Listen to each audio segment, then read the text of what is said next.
اپنی تایا زاد کزن کی شادی پر میں نے اپٹن کی تھالی خود سجائی تھی۔ رات کو اپٹن کا فنکشن تھا جو کہ خالص طور پر لڑکیوں کا ہی ہوتا ہے۔ پوری تھالی سجانے کے بعد میں نے اپنی بڑی بہن انیکا سے کہا کہ دیکھو یہ تھال کوئی بھی خراب نہ کرے، بس میں تھوڑی دیر میں پیلا جوڑا پہن کے آتی ہوں، تیار ہو کے آتی ہوں۔ وہ کہنے لگی المیرا دیکھو جلدی آنا، ابھی آدھے گھنٹے میں رسم شروع ہو جائے گی۔ میں نے کہا تمہیں کس چیز کی جلدی ہے؟ وہ کہنے لگی لو تم جانتی تو ہو وہ میری کزن ہی نہیں میری بہت اچھی دوست بھی ہے۔ میں نے کہا ہاں جانتی تو میں ہوں، کیا راز ہے تم اسے کیوں اتنی جلدی جلدی اپٹن لگانا چاہتی ہو؟ وہ کہنے لگی کیوں لگانا چاہتی ہوں بتاؤ مجھے۔ میں نے کہا کیوں بتاؤں، ویسے بھی اس شادی پہ تمہارے لیے ایک خاص سرپرائز ہے، وہ بات صرف ہم جانتے ہیں، لیکن میں امی سے سن چکی تھی، بلکہ امی کو میں نے ہی منع کیا تھا کہ انیکا کو کچھ مت بتائیے گا۔ وہ کہنے لگی تمہاری ان فضول باتوں میں آنے والی نہیں ہوں، میں جا رہی ہوں اور یہ اپنے تھال کی حفاظت تم خود کرو۔ میں نے کہا بڑی بے مروت ہو۔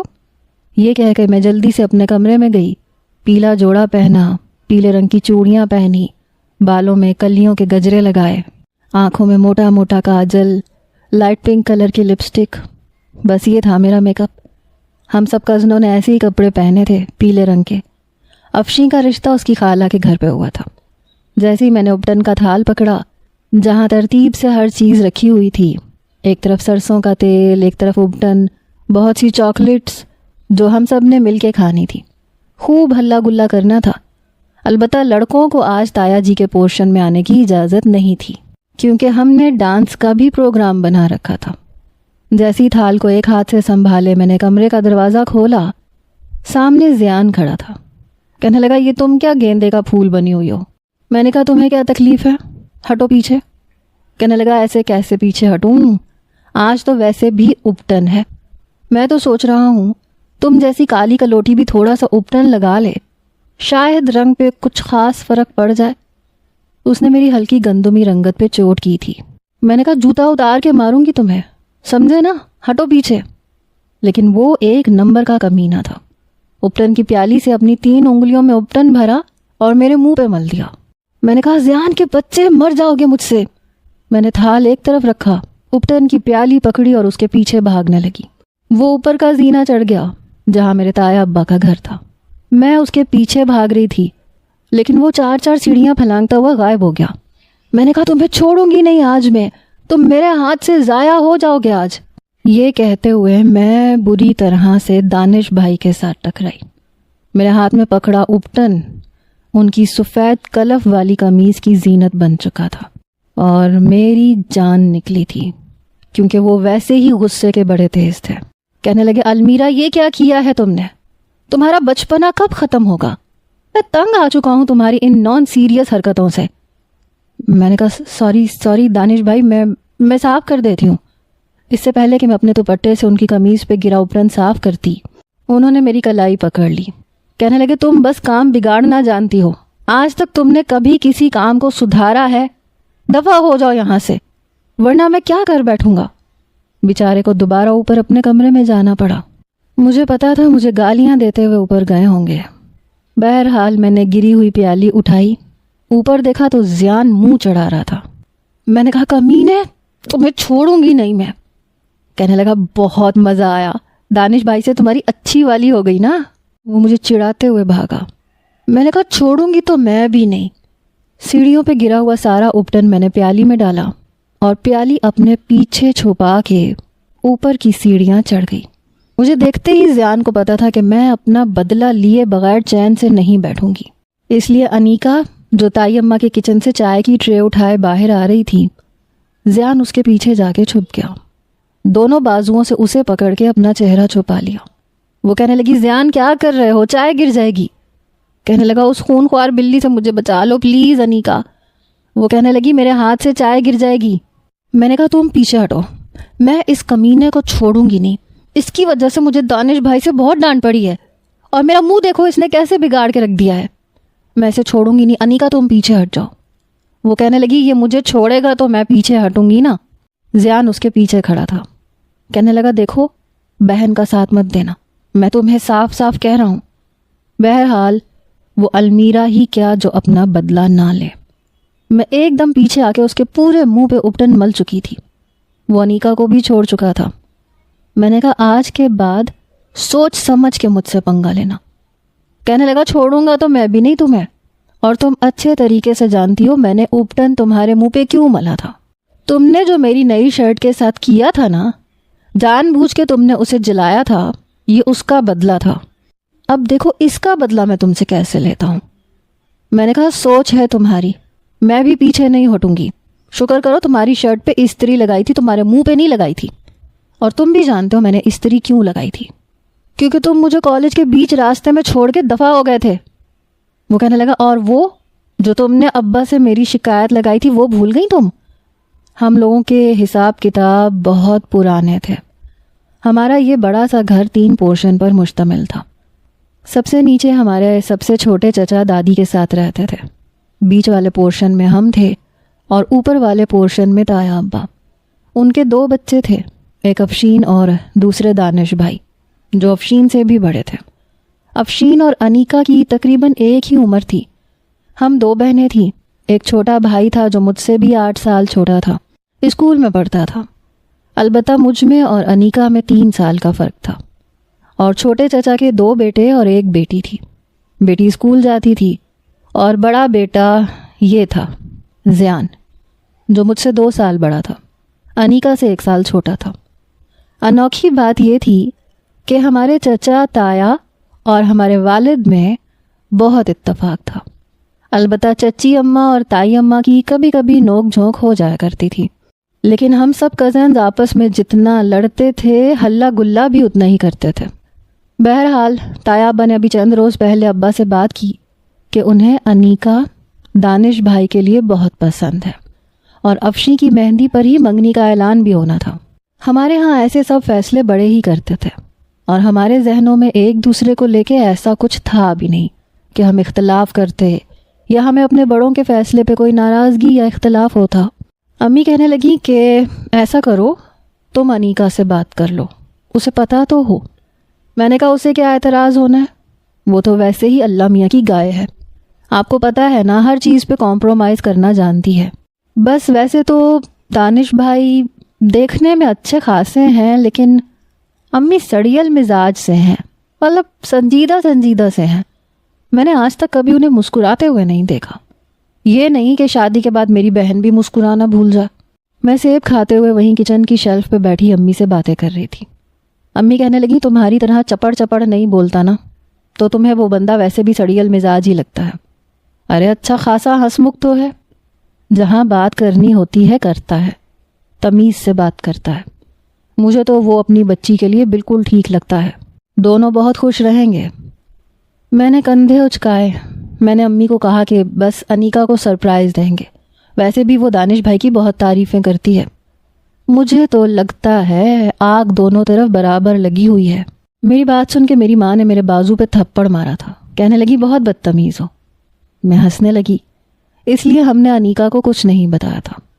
ڈھولک مجھے ہی بجانی آتی تھی, اس لیے دوبارہ سے میں نے اپٹن کا تھال سجایا, اپنا منہ بھی دھویا, میک اپ بھی دوبارہ سے کیا, کیونکہ اب کسی بھی مرد حضرات کا اوپر کے پورشن میں آنا منع تھا.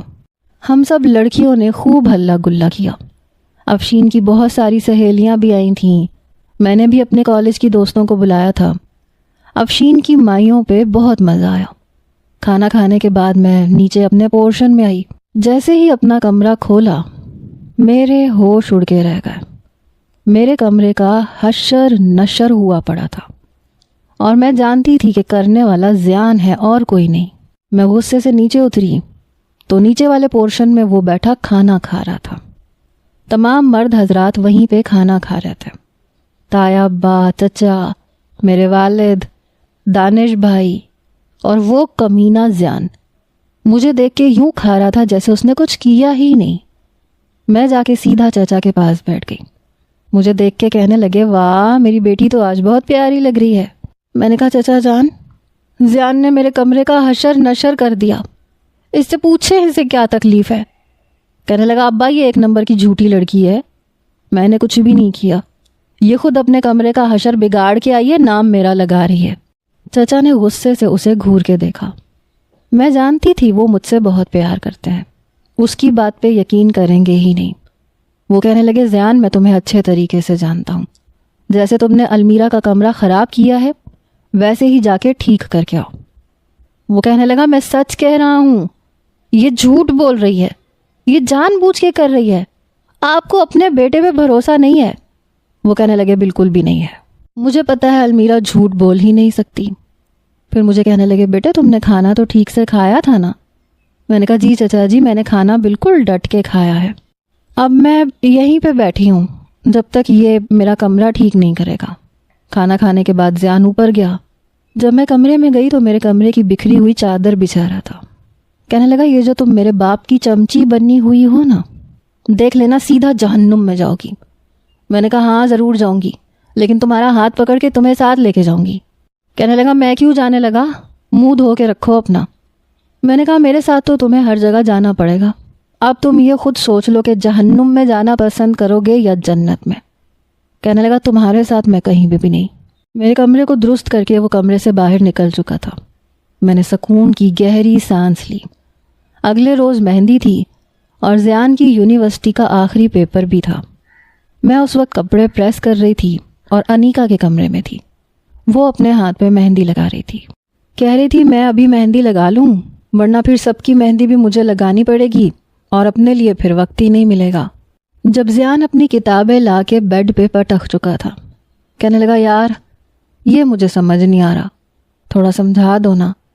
وہ انیکا سے 1 کلاس جونیئر تھا، لیکن سبجیکٹ دونوں کے ایک جیسے تھے۔ وہ کہنے لگی میرے ہاتھ میں مہندی لگ رہی ہے۔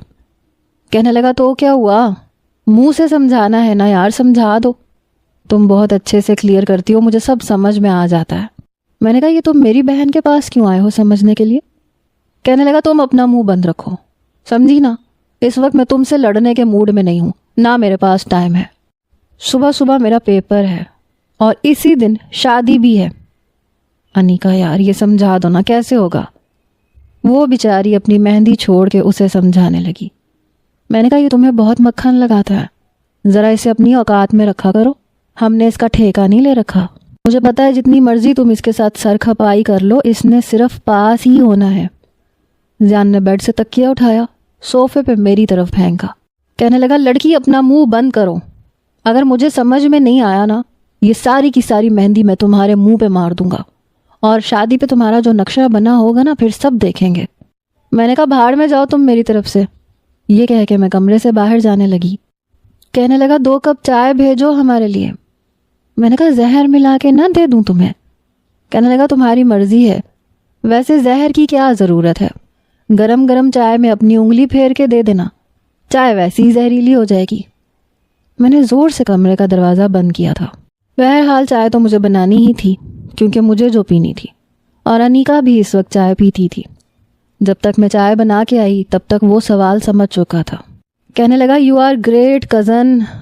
پھر مجھے دیکھ کے انیکا سے کہنے لگا اسے اپنا جھوٹا کھلایا کرو تاکہ تھوڑی سی تمیز اسے بھی آ جائے۔ میں نے کہا اٹھو یہاں سے، پڑھ لیا نا تم نے اپنی استانی جی سے، اب باہر جاؤ، تمہاری چائے میں نے نہیں بنائی۔ جاتے جاتے وہ میرا کپ اٹھا کے باہر چلا گیا۔ میں نے کہا رک جاؤ، بتاتی ہوں میں تمہیں ابھی۔ انیکا کہنے لگی کوئی بات نہیں، میری چائے پی لو، کیا ہر وقت اس سے لڑتی رہتی ہو؟ میں نے کہا وہ ہے اس قابل کہ اس سے لڑا جائے۔ میں نے انیکا کی چائے نہیں پی تھی۔ کچھ دیر بعد دروازے پہ دستک ہوئی، باہر دانش بھائی کی آواز آئی۔ انیکا کہنے لگی یہ یہاں کیا کر رہے ہیں؟ میں نے کہا دل کی بےتابیاں سنبھالی نہیں جا رہی ہوں گی اس لیے آئے ہوں گے۔ میری بات سن کے انیکا نے مجھے غصے سے گھور کے دیکھا۔ کہنے لگی زبان سنبھال کے بات کیا کرو، اگر انہوں نے سن لیا نا تو تمہاری ساری بےتابیاں نکال کے رکھ دیں گے۔ پھر کہنے لگی جی دانش بھائی دروازہ کھلا ہے۔ ویسے بھی وہ ہم سب سے بڑے تھے اس لیے سب لوگ انہیں دانش بھائی ہی کہتے تھے۔ دروازہ کھولا۔ وہ کہنے لگے انیکا پلیز یہ کپڑے استری کر دو، لیکن جب اس کے ہاتھ پہ مہندی دیکھی تو کہنے لگے او ہو تم تو مہندی لگا چکی ہو، چلو میں دیکھتا ہوں، خود ہی کر لیتا ہوں۔ میں فوراً سے کھڑی ہو گئی، آخر میرے ہونے والے بہنوئی تھے، میں نے سوچا چلو تھوڑی سی خدمت کر ہی دینی چاہیے۔ میں نے کہا دانش بھائی لائے مجھے دے دیں، میں استری کر دیتی ہوں۔ اس سے پہلے کہ میں ان کی شلوار قمیض ان کے ہاتھ سے پکڑتی انہوں نے پیچھے کر لی۔ کہنے لگے نہیں تم ہرگز بھی نہیں، کیونکہ تمہارے یہ جو ہاتھ ہے نا، یہ صرف الٹے کام کرنے کے لیے بنے ہوئے ہیں. ان ہاتھوں سے کبھی بھی سیدھا کام ہو ہی نہیں سکتا. اس لیے بہتر ہے کہ میں خود ہی کر لوں. بڑے سپاٹ لہجے میں یہ کہتے ہوئے وہ چلے گئے. میں نے کہا سچی بات یہ ہے کہ موصوف صرف تمہارے ہاتھ سے کام کروانے آئے تھے. انیکا کہنے لگی بہت فضول بولنے لگی ہو تم. اور ٹھیک ہی تو کہہ رہا تھا، چلتی کہیں ہو گرتی کہیں ہو. یاد ہے ابھی تھوڑے دن پہلے چائے بنانے کا کہا تھا تم سے دانش بھائی نے، اور تم چائے کی پتی گرا کے بیٹھ گئی تھی. میں نے کہا تو وہ اس کا ڈبہ ہی نہیں کھل رہا تھا. میں نے ذرا سا زور کیا لگایا، ساری پتی نیچے گر گئی. صاف بھی تو میں نے کی تھی. میں نے لاپرواہی سے جواب دیا. اور شاید یہ سچ بھی تھا. پتہ نہیں کیوں میں جان بوجھ کے ایسا نہیں کرتی تھی، لیکن سچ مچ ایسا ہو جاتا تھا. مجھ سے کام بہت غلط ہوتے تھے. چلتے چلتے کہیں بھی ہاتھ لگ جاتا تھا اور کوئی نہ کوئی چیز دھڑام سے گر جاتی تھی. میری امی کہتی تھی کر دیا ستیہ ناس اس لڑکی نے، پتہ نہیں یہ چلتی کہاں ہے، اپنے ہاتھ کہاں چلاتی رہتی ہے. گھر کی کوئی چیز اس نے نہیں بخشی، سب کچھ گراتی رہتی ہے. لیکن مجھے زیادہ پرواہ بھی نہیں ہوتی تھی. اب گر گئی تو گر گئی نا، میں کیا کر سکتی ہوں. مہندی کی شام کو تائی اماں نے انیکا کو ایک خوبصورت میگزی دی. وہ دیکھ کے حیران ہوئی. وہ کہنے لگی بیٹا یہ آج پہن لینا. کہنے لگی کیوں تائی اماں، میں تو کپڑے سلوا چکی ہوں. تو وہ کہنے لگی جو کہہ رہی ہوں وہ کرو، یہ پہن لینا. یہ کہہ کے وہ چلی گئی. انہیں لگا کہ شاید انیکا کو سب کچھ پتہ ہے، لیکن وہ بہت زیادہ حیران تھی. میں نے کہا پہنو اس میگزی کو، اتنی خوبصورت تو ہے اور کلر کتنا پیارا ہے. قسم سے میرا تو دل چاہ رہا ہے میں یہ پہن لوں. کہنے لگی تو تم پہن لو. میں نے کہا نہیں بھائی، آئی تمہارے لیے ہے. کہنے لگی لیکن تائی اماں کو سوجھا کیوں دیا انہوں نے؟ میں نے اتنی پسند سے اپنے لیے گرین کلر کا لہنگا خریدا تھا اور سب نے وہی پہننا تھا.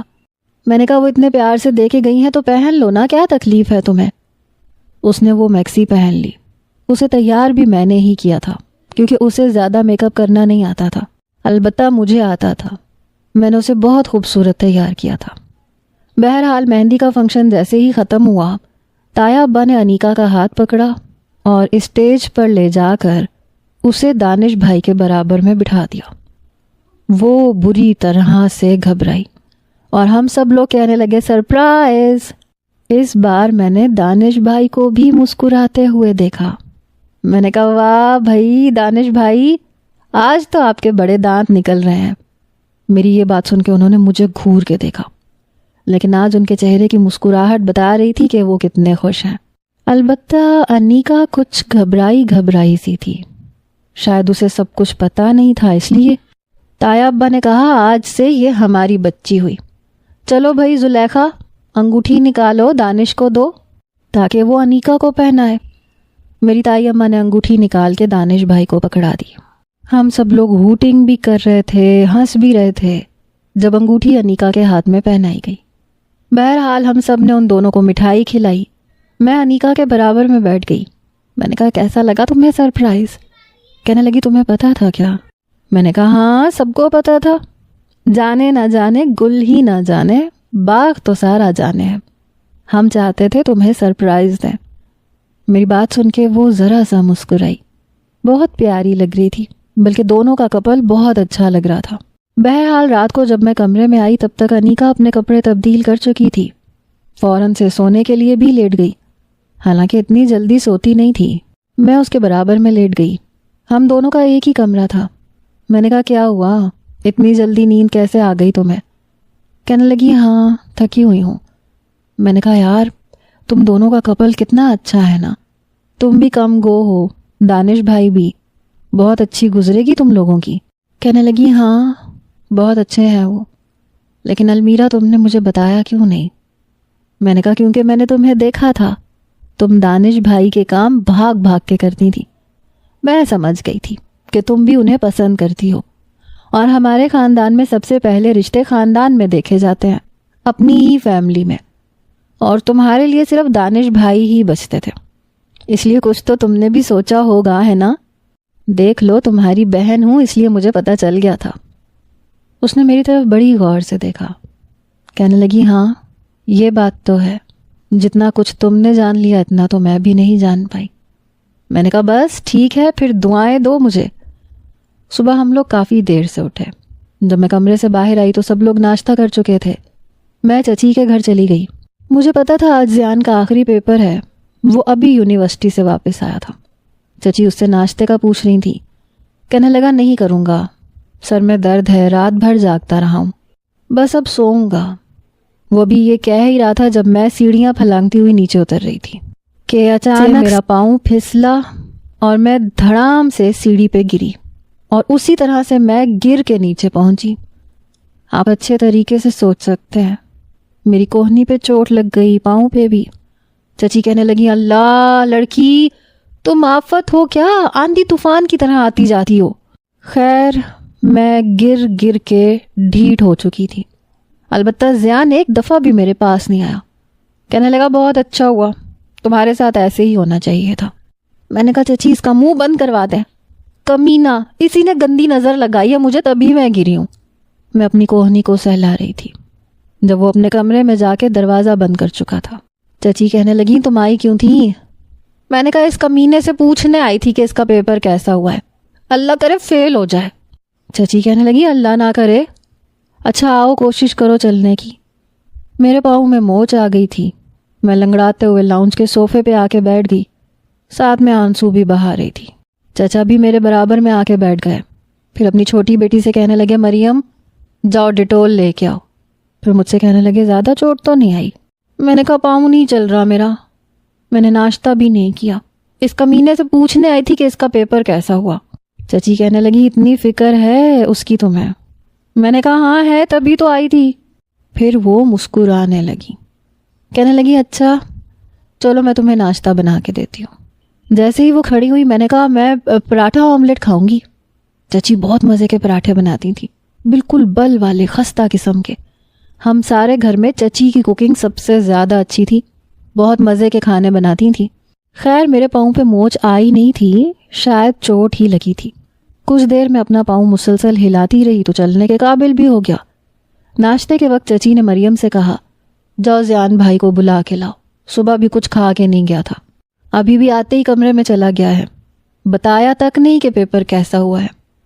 مریم جب زیان کے کمرے میں گئی تو کہنے لگی بھائی تو سو چکے۔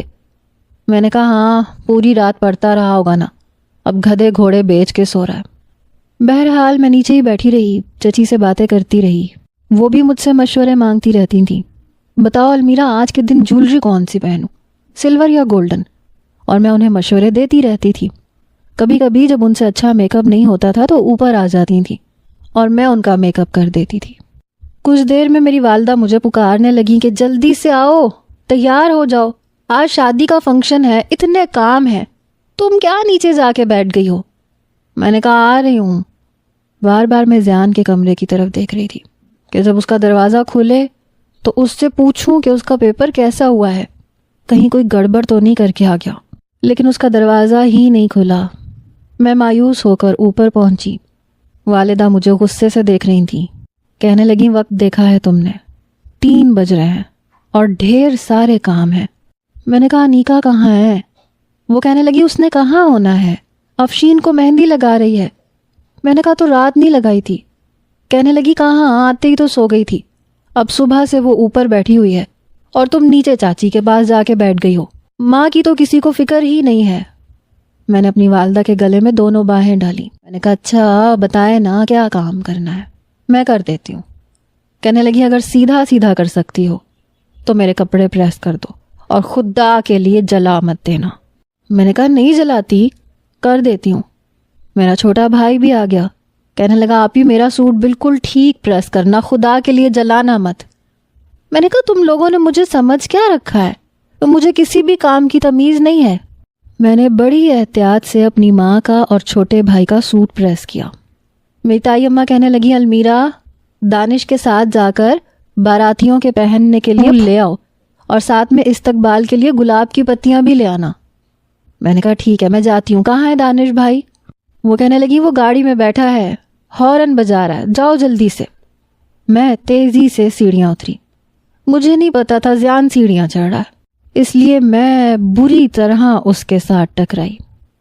کہنے لگا اندھی ہو کے چلتی ہو کیا، نظر نہیں آتا تمہیں؟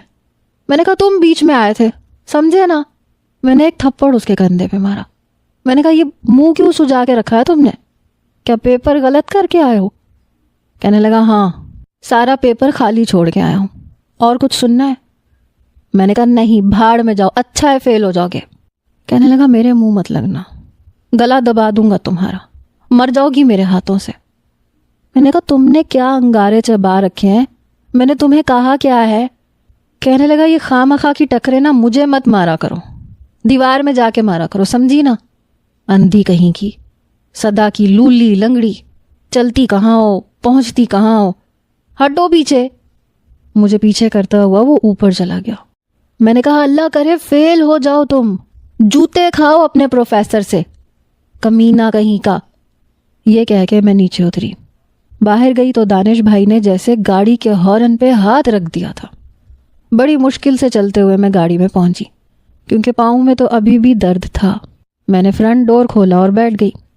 کہنے لگے اتنی دیر؟ تم تو ویسے بھی سارے جہان کی فارغ ہو، لیکن ہمیں اور بہت سارے کام ہیں، سمجھی نا؟ بہن کی شادی ہے، ابھی مجھے جا کے کیٹرنگ والوں کی بھی خبر لینی ہے کہ کھانا کیسا بنا رہے ہیں. اور ایک تم ہو کہ وہ غصے سے دانت کچکچا رہے تھے. پتہ نہیں یہ سب کو میں فارغ کیوں لگتی تھی، میں ہی بری کیوں لگتی تھی.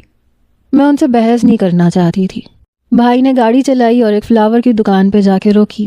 پھر سارے گلاب کے پھول اور ہار پیک کروا کے مجھے پکڑائے. میں نے کہا ایسے کریں دانش بھائی گجرے بھی لے لیں، بارات کے ساتھ جو عورتیں آئیں گی نا انہیں گجرے پہنائیں گے، بہت اچھا لگے گا.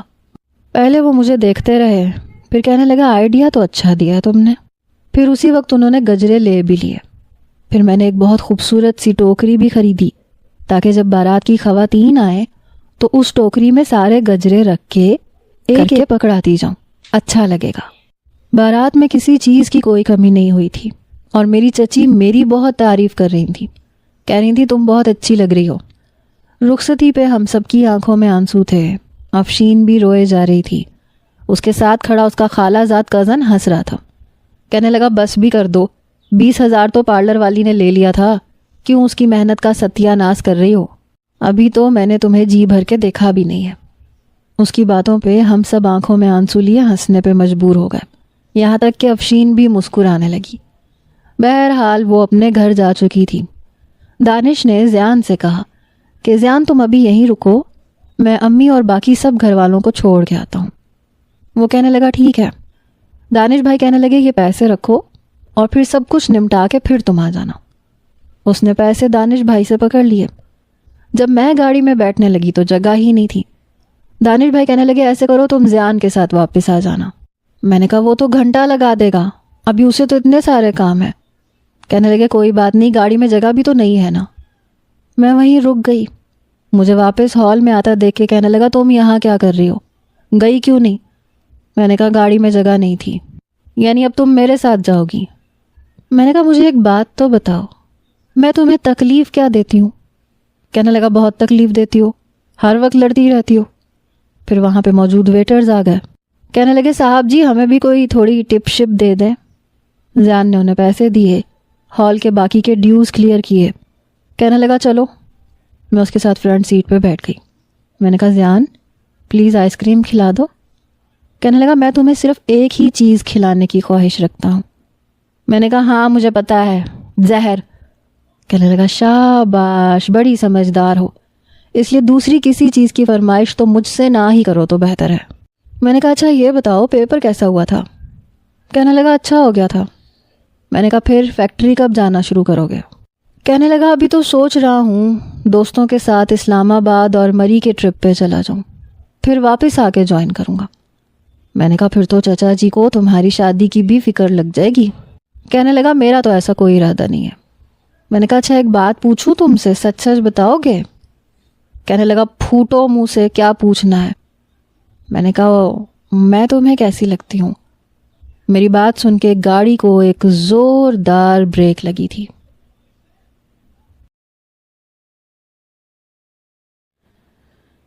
گاڑی کو ایک دم بریک لگی. میرا سر ڈیش بورڈ سے لگتے لگتے بچا. زیان کہنے لگا کیا کہا تم نے؟ میں نے کہا ایسا بھی کیا کہہ دیا؟ کہنے لگا جو آج کہا ہے آئندہ کبھی سوچنا بھی مت. تم مجھے کیا لگتی ہو تم اچھے طریقے سے جانتی ہو۔ میں نے کہا تو ذرا ذرا سے لڑائی جھگڑوں پہ دل میں نفرت پالتے ہو میرے لیے۔ کہنے لگا نہیں پالتا، لیکن مجھے تم اچھی بھی نہیں لگتی، اور ویسے بھی خود کو کبھی آئینے میں غور سے دیکھنا، پھر میری ڈیشنگ پرسنالٹی کو سوچنا، تو تمہیں جواب مل جائے گا۔ میں نے کہا منہ دھویا ہے کبھی؟ ڈیشنگ پرسنالٹی، گاڑی چلاؤ۔ اس نے دوبارہ سے گاڑی سٹارٹ کی۔ ہم لوگ گھر واپس آ گئے۔ ولیمے کے فنکشن پہ میں بہت اچھا تیار ہوئی، سب نے میری تعریف کی تھی۔ دل ہی دل میں یہ سوچ رہی تھی کہ یہ اپنے آپ کو سمجھتا کیا ہے، صرف میری رنگت ہی تو ہلکی سی گندمی ہے، باقی تو میں ٹھیک ٹھاک ہوں۔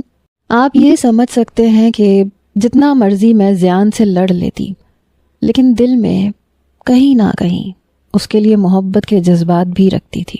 ہاں، لیکن کوئی طوفانی محبت نہیں تھی۔ البتہ ولیمے پہ میری چچی اور چچا مجھے اپنے ساتھ بٹھا کے تصویریں کھنچوا رہے تھے۔ زیان کا چھوٹا بھائی کالج میں تھا، لیکن تھا 12ویں جماعت میں، اور میرا BA کمپلیٹ ہونے والا تھا۔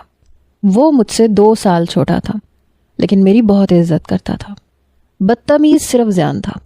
آج تک کبھی کسی نے میری رنگت پہ چوٹ نہیں کی تھی، نہ ہمارے خاندان میں کبھی رنگت پہ طعنے دیے جاتے تھے، نہ ہی بچپن سے مجھے ابھی تک کسی نے یہ احساس دلایا کہ سب کزنز میں سے میری رنگت کچھ کم تھی۔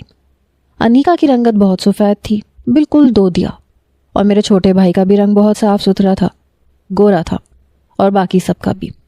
صرف ایک زیان تھا جو کبھی کبھی مجھے کالی کلوٹی، کالی بلی راستہ کاٹ گئی، اب پتہ نہیں کیا ہوگا، اس قسم کے جملے کستا تھا۔